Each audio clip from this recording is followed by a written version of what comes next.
Suzanne Hartman, and welcome to Heart to Heart. And today's guest is a very good friend of mine and a very successful businesswoman. She is a real estate agent. This is Desiree Zuckerman. Desiree, thank you so much for coming on the show. I really appreciate it. Thank I you know for you're really having me. busy. Yeah. She's always busy because she's just got a heart that is as big as this world. I mean, she just loves helping people. And it's probably the best business to be in. It is. When you like helping people. So I'm going to ask Desiree some questions I know that you all are waiting to ask, okay? I know you don't have that crystal ball in front of you, but maybe you can kind of give some insight based on your experience, okay? Great. Okay, here's your first question. You got it. All right, Desiree, what is going on in the real estate market today? What's happening? It's crazy. Yeah. Yeah, I get that question a lot. And it's confusing for most people. And like you said, crystal ball. I mean, if you had a crystal ball, then you'd be in Vegas, as I always say, and you wouldn't be in real estate. And if anybody tells you otherwise, they should be there as well. It's very hard to predict what the future is going to bring. I mean, it's pretty consistent through the years, though. The market fluctuates. It always has. I've been in it for many years, since the mid-'80s, so I've seen it go down, go up, go down, go up. It'll eventually go back up. How long is the question, and that's what nobody knows. So our market usually goes back up. It usually goes back up a little bit higher than it was the last time, although this drop is pretty significant, and I think it'll take a while to get back. But let me ask you this, though. If it goes up any higher than it was at its peak, wasn't that a little ridiculous? Yeah, that's why I don't think it'll... Yeah. In my opinion, I can't really see it getting there, at least not quickly. Not even in the next, 10 years. It'll rebound and it'll grow, but right. I think that they're going to put a lot of checks and balances in place so that won't happen. Same thing, it went up very quickly and it came down very quickly. So, yeah. Now I have a question. Now this may not be for you, but maybe you can help answer it. What did happen? What happened? How could all of a sudden, my house be worth 4 times the amount I paid for it, and then a year later it's worth like less than what I paid for it? Yeah. Like who are they? Who are they and who determines it? Yeah. Greed. Greed is what happened. I mean, really just in one word, people saw money signs and they decided that if you walked and breathed, you would get a loan for a house. I mean, some of the intentions were good. Okay. I think that the government was trying to make programs for, everybody should have the American dream and everyone should own a home. Well, not everyone should own a home. I mean, not everybody can afford to own a home. Right. And so there was all these great stated programs where they'd state their income, and it wasn't really maybe the income that they were getting, or they thought they were going to be getting it, but then it never transpired. So there was a lot of people in houses that just honestly couldn't afford where they were at, and it kept growing and growing, and then the banks were like, great, we're just going to keep loaning all this money, and they were making a lot of money. They were getting a tremendous amount of points on all the loans. The lenders were making everybody. And so, it ends up snowballing, and it's a false sense of where the market was. Okay. And I think the other thing is that a lot of people started looking at homes as an investment. Mm-hmm.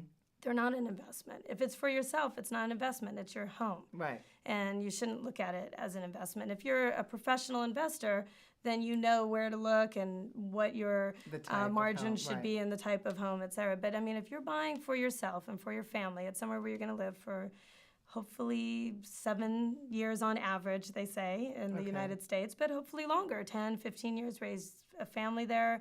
And you shouldn't be looking at it as an investment. I think people were. They were leveraging their houses till the hilt to go on vacation and buy boats and, rehab the house. And that's all great, but then you have no equity.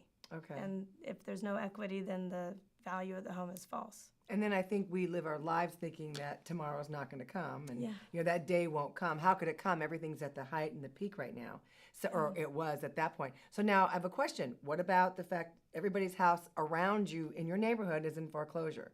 What's going to happen to your house? Like, what happened to your value of your house?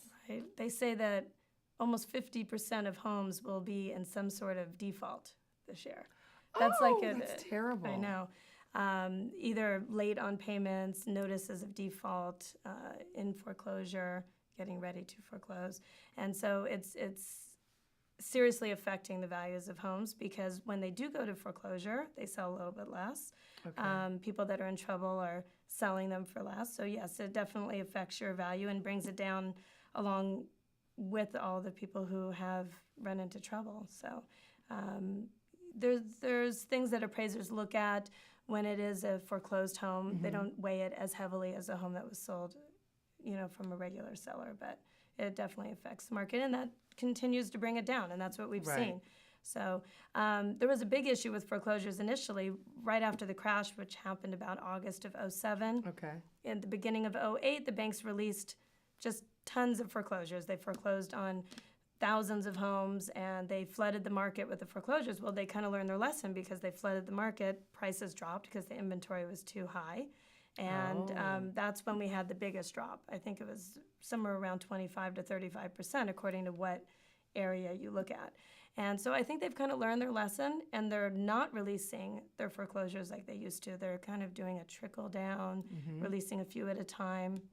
We've had some big news about foreclosures not coming to fruition at all recently in the news. So and what I think they're reevaluating. Right. So what does that mean? Does that mean that they'll just keep allowing you not to make your payments? In some cases, yeah. And how fair is that if your neighbor down the street... For the neighbor who's making the payments, yeah. It's interesting. The banks also were taking back, they literally have tens of thousands of homes on their books right now, and they're not, they don't want to own all these homes. That's not what they're in the business of, owning homes. They're in the business of making loans and making a profit on those loans. So what was happening is they've got tens of thousands of loans. They have, of homes. They have nobody to watch them.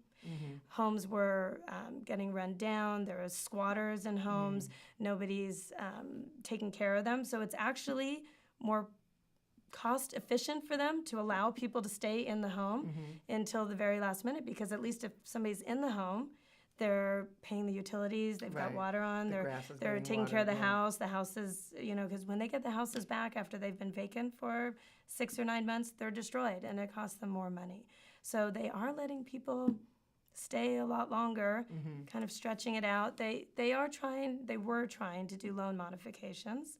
Those aren't going as well as they thought, because most of the loan modifications that they did ended up going back into foreclosure again. What happens if I am a person whose home now is being foreclosed on? Where do I go? Do I have options? Does the bank have to take my house? No, there are definitely options for you. And I think that's one of the things that's really near and dear to my heart. I see a lot of people getting taken advantage of. Right.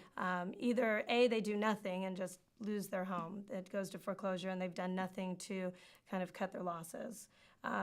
Having a foreclosure on your credit is devastating. That's a court-recorded document that stays on your credit for, they say 7 years, but it's really about 10 years. But is it really a big deal so much now? Because yes, there's some it's still a big deal. Even though, no matter what. It still really is a big deal.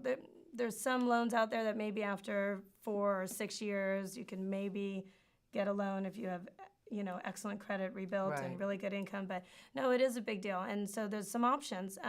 There's a HAMP program, HAMP, by the government, which allows people to try to do a loan modification on their home. If they owe less than $729 and it's their primary residence, they can try to do a loan modification where it adjusts their principal and their interest and allows them to stay at a lower rate and a lower mortgage. And if that doesn't work, you can get a short sale approved or a deed in lieu. And both of those things help cut your losses as far as your credit goes. Because if you are able to negotiate, a short sale is when you sell your home for less than what you owe. Okay. So if you're able to negotiate a short sale, then that affects your credit a little bit less. It does go on your credit, and it's there for a few years, but it's not a court-recorded document where it stays for 10 years. It's maybe 3 years of pretty devastating credit, but after that. But it definitely helps. Deed in lieu is almost the same thing, where you basically just hand the keys back to the bank and make some kind of agreement with them.